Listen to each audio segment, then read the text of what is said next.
We're going retro now to our last episode where I was bitching about people mocking me for my lack of hair and aging and balding. And this is from the old days, you know, when I was appreciating the Beatles and all the music of the 60s. And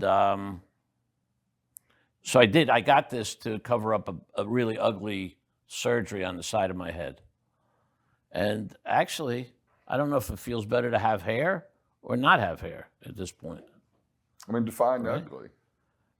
Well, I could tell you without even looking at myself that this is ugly, but I should only tell you that it feels worse than it looks, you know? But anyway, this is just an imaginary, you know, delusional kind of episode where we're going to go back to me having hair, albeit fake plastic hair. Yeah, At right? least you came back in the 60s or Yeah. the 70s. And and again, I thank Bobby for this because it really brings me back, you know, to a more calm time. Tim. So we're going to leave the grifter out. I got to create my data bank for that. But we got a couple of good ones here. We talked about the free look, but there are a couple of, you want to do religious programming or government debt? Your pick, whatever makes you the angriest. Okay. Found. Any audience member have a preference here? Government debt or religious programming? Religious programming. Okay, let's talk about religious programming. Now, there's all kinds of religious programming, but it's predominantly, from what I see, you know, these mega church pastors hooting and howling about whatever, and, you know, God is good, and then they take off on their private jet afterwards. So I don't have the greatest image of religious programming. But years back, and it makes me angry because to me, it's so corporate. It's such corporate business, religion. You know, I hate being ripped off that way in the name of religion.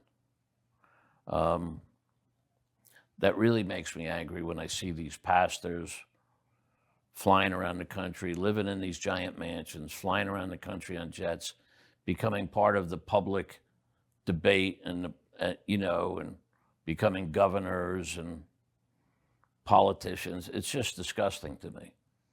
Really fucking disgusting. When you went to school, did they teach you separation of church and state? Was that something that had been? Oh, yeah, that's, I think, one of the first things we learned, Yeah. you know, in history. The founding of America, separation of church and state, one vote, one person, one vote, you know, all that kind of stuff. And They never explained tax benefits, though, as Well, associated. yeah, and then there's megachurch tax breaks. It's really repulsive. I mean, I'm not a practicing religious person, but I believe in God and I believe in having faith, and there's a power greater than myself out there. But you know, religion for the sake of pulling in cash and spending those parishioners' hard-earned dollars on luxuries, I would say that I'm pretty much opposed to that. Yeah. That to me is scandalous. I have a different type of religious programming. Religious programming to me is something that makes me happy, it makes me laugh, it makes me wonder about things, but from a happier perspective. And I'm not giving my money to anybody but, you know, the cable or the streaming company. So it seems to be more manageable. So I like Seinfeld. I like Curb Your Enthusiasm. And I'm in New York one time, and I ran into Jerry Seinfeld on the corner in front of my hotel. And, you know, that's a big deal. Like when there's a star or athlete that you have an opportunity to meet face to face, it's, you know, kind of exciting. Certainly. And I walked up to him and I said, "Excuse me, you're Jerry Seinfeld?" And he said, "Yes, I'm Jerry Seinfeld." And I said, "I love your show. I watch it, and I refer to it as religious programming." And he looked at me and he said, "Oh, maybe the guy's not a nut, but I've never heard that one before." And so we struck up a little bit of a conversation, and then he went about his way. But to me, the religion in life is to be able to enjoy life, to be able to forgive things, to forget things, do things that are kind of nice, and not live in the misery of everyday life, because it's fucking hard.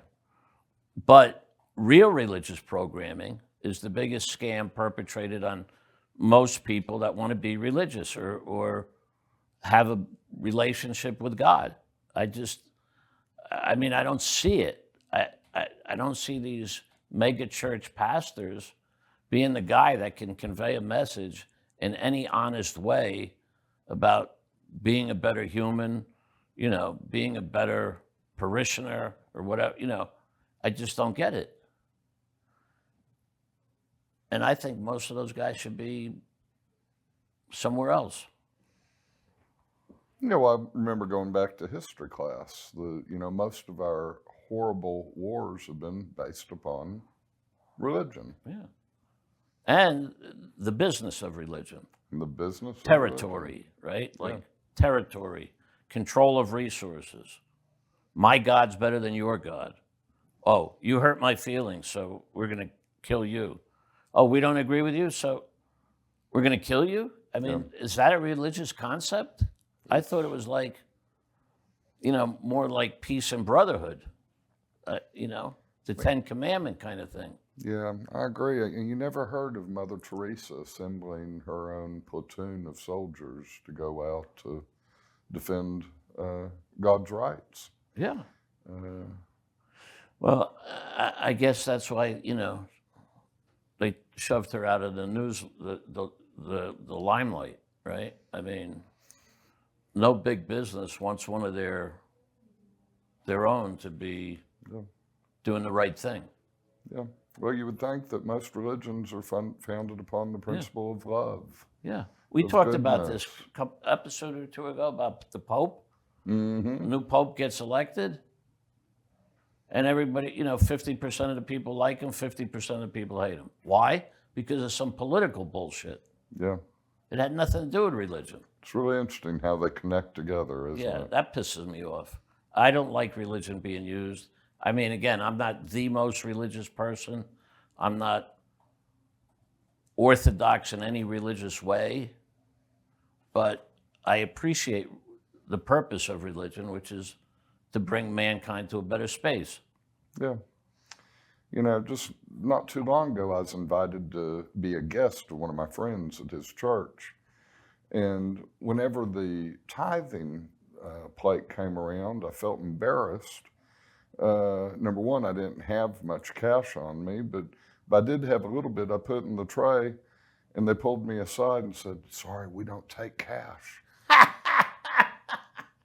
And I wanted to ask him, is it because somebody will steal it and you won't know what he did? Or? We don't take cash. You got to give him one of those retractable dollar bills. Click the button and it's back in your pocket. That is fucked up. Really interesting. So, what, they only took credit cards or certified checks? What? I don't know. Only wire transfers? I took my cash back, though. I don't believe it. I mean, that makes me fucking angry with religion, right? Yeah. You got a guest who's trying to help and do the right thing, that you were taught proper manners and you appreciate religion, and they're dissing you. Yeah. I was like, fuck you, and walked out. That's mind-blowing. Yeah. Well, there's a lot to be said on this topic. They're not making pennies anymore. So maybe what you ought to do is start collecting pennies, right? And the next time you go get invited to that church, you dump a whole shitload of pennies onto that tray. Somebody would accept it, I guarantee you. Fuck yeah. I mean, come on. Watch out for the pennies. The dollars will take care of themselves. Right. You know? Pound for pound. Yeah, pound for pound. I just don't get it. Religion is so fucked up now because it's a business. And it's always been a business. But today, with all the show and all the flash of it being a business, people flock to it instead of run away from it. They got to be morons. Yeah. I'm always intrigued whenever you see one of these mega pastors step down from the role due to, you know, some sort of Bad behavior? bad behavior. Because we're always told that we can ask for forgiveness. But Well, I think they just want their money back. I think it's mimicking politics. Right. Oh, very much so. You know, and that's why crooks control the government and crooks control religion, the two biggest things, you know, that are handling people, managing people. Yeah.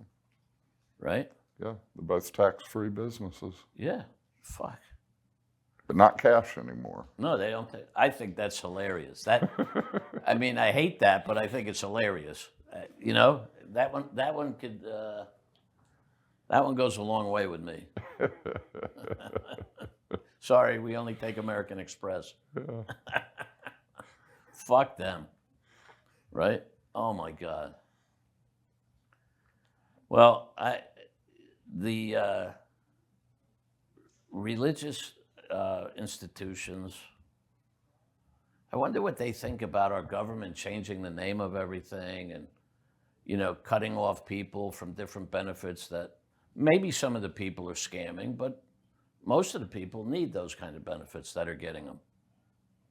You know? And where is religion? Where are religious leaders standing up for the little guy or the weak guy or the immigrant or the old lady that doesn't have resources and needs somebody to help her? I mean, the fuck is religion doing anyway? What is their business? Just collecting money and hiding it? Or in the mega churches, just taking money that could go to help people and buy the guy a jet and mansions and vacation homes and political, you know, power? That's the most fucking corrupt thing I can think of. I mean, I think it boils down to the fact that it is what it is. And on that note, I would say it ain't over till it's over. Right? That's right. Yeah. That's a good one, Tim. Yeah. Is there anything else that I got in my little black book there that might be juicy enough to talk about? Well, Let me see what we got there. We're going to do a section on travel oddities, and I think we had done some of that. The last time we put up pictures, right. right? Travel oddities. And I think that's going to be a little segment now going forward. We're going to accumulate pictures from our viewers and our listeners and ourselves and our friends and family. And we're going to just talk about those travel oddities and different kinds of images that kind of strike you or another person. Because, you know, a lot of them you get angry about, a lot of them you laugh about. And I think the wonderment part of it is really interesting. And, you know, if I had my shoelaces dragging on the floor of every airport bathroom and every airline, you know, car company, rental car company shuttle, I'd have to be walking around in loafers because we live in a disgusting world. You know, germaphobe or not, it's disgusting. So, let's get some of these oddities up there and kind of vent about that and talk about how to clean that up, because the more it goes on, the worse it gets for all of us. Yeah. Yeah. Well, you're going to be traveling tomorrow, so you have full opportunity Well, to give I'll some be feedback. in Los Angeles. Yeah. I'm sure I'll get some good material there. Yeah. Good pictures. And Los Angeles is a fucked up place, you know. What makes you angry about LAX? First of all, the airport is still disgusting. They've been rebuilding it for years, and it just seems to get worse. the crowds, the traffic. And, you know, the culture is, they don't know if they're coming or going, those people. You know, it's like, to me, it's like the lost, what do they call it? The lost city? Mm-hmm. It's the lost county, you know. But they are, I mean, it's just rich and poor and angry and happy. And it's just, you know, it's a conglomeration of, you know, at some point everybody gets stuck somewhere. I don't care who you are. Yeah, one good thing about Los Angeles Airport is there's a lot of celebrities go through there, and if you wear your wig, you may be confused by somebody who's probably very elderly and confused as maybe being Ringo Starr. If I get complimented for wearing this wig, you know what I got to do? Shoot first. Because this thing is, you know, already I'm working up a sweat. I mean, I don't know what could be emanating from my bald areas, but this thing is, I think it's starting to, you know. The perspiration. Yeah, it's starting to drip some water on me. Yeah. Yeah. Well, you know, Alan, to your benefit, you know, being bald, that's going to help you because you likely won't really have too many hair lice since you're bald. I won't have hair lice. I probably won't have any female friends either, you know, unless they're into bald. Yeah. Is Oko Yono still alive? You know, the other thing is I'm scared to death about being bald because, number one, I don't know what my scalp is going to look like, what my head is really going to look like bald. So that's kind of fearful for me to get to that realization. The other thing is I don't really know how to care for a bald head, right? Like waxing, salt and peppering. What do you do? Yeah. I mean, I'm used to using some shampoo and going like this, but on a bald head, do you do that? Save the money. You don't need any. I mean, I just don't, I'm just really not happy about going there. Yeah. I know I'm going to be there, but going there is not a fun ride. And, you know.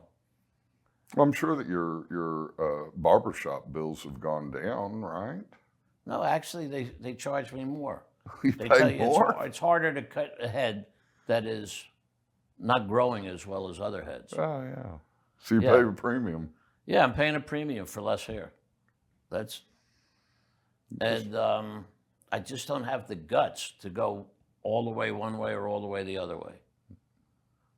You know, I'm a little bit fearful of what it's going to look like. Yeah, well. I don't know. You'll never have to face that, right? I need a Tim wig. Yeah. Nice blonde hair, you know. Oh, yeah. If I go bald, the varicose veins in my head will really pop out. I might look like Darth Vader. Yeah, well, tell you the truth, I feel like Darth Vader in this helmet. You know, it's just, but yeah, going bald is very stressful. Getting old is not that stressful. You fall apart. You know you're falling apart. You do your best or not to stay slightly ahead of the curve, but the curve is going so much faster than you are. There's no keeping up. And then eventually, one day you expire. And I don't have any problem or fear about that. It's just the baldness in the interim. How am I going to go forward and get comfortable and understand bald, right? Because you know, one thing is true. It's harder to change. The older you get, the harder it is to change, right? You worked with a lot of older people, a lot of geriatric care and all that stuff. Yeah. And it's not easy to change, right? I mean, I think aging is a really interesting topic that makes a lot of people angry. Yeah. Well, we could talk about that because that would there's be a good lot forum. I mean, there's hundreds of tangential aspects to aging. Oh, yeah, I've witnessed Right. it. Being in the hospital, recently. My favorite is the little lady across the hallway that constantly screams, "Help! Help! Help!" Hey. But nobody comes because she constantly screams She help. yelps. Yeah. She yelps help. She's mad. She's Yeah. very angry. She could be a good guest on our next one. We ought to get her in here on a gurney. Yeah, she only says one word. It's so funny because I was in the hospital having my back operated on in 1992 in Florida. And at that time, the famous Hurricane Andrew was, beating down on South Florida. So they took all of the patients, myself included, out of our rooms to be away from the windows, put us all in the frickin' hallways. And there was this old lady. I mean, I didn't know her. I kind of felt bad for her, but I was doped up. And I couldn't take the moaning and the groaning. And I'm like, look, lady, if you don't stop, I'm going to take a pillow to you. I couldn't take it anymore. And the orderlies are like, do they call them orderlies? I don't know if they're nurses. It might be aides. Yeah, and they're like, oh, mister, I'm sorry. You can't do this and you can't say that. I'm like, shut the fuck up, lady. I can't take it. But, that's a whole nother thing. Being in the hospital is not easy. But yelping for help, I get it, right? Like that lady, maybe she just needed a little more medication. Let's see if we can get some feedback from the subscribers and callers on aging and how that makes you mad, be it yourself or your loved one or significant Yes, I was other. just going to say, That's a great topic, aging Alan. parents, grandparents, the battles between the generations. Yeah, let's hear it all. Come on. Yeah. Dump it on us so we can talk about it, maybe have a little fun. But yeah, that's, and again, the institutions are on the the side of the coin that's always anti the individual. They pretend. We'll hit that one real hard on the next one, Alan. Yeah, I we look forward to that. Yep. Thank you so much for having me on. Tim, it's good and to see you. discussing this. And if I don't see you when I get back from LA, have a great trip to Europe. I sure will. All right, man. Thank you very much. Have a good one.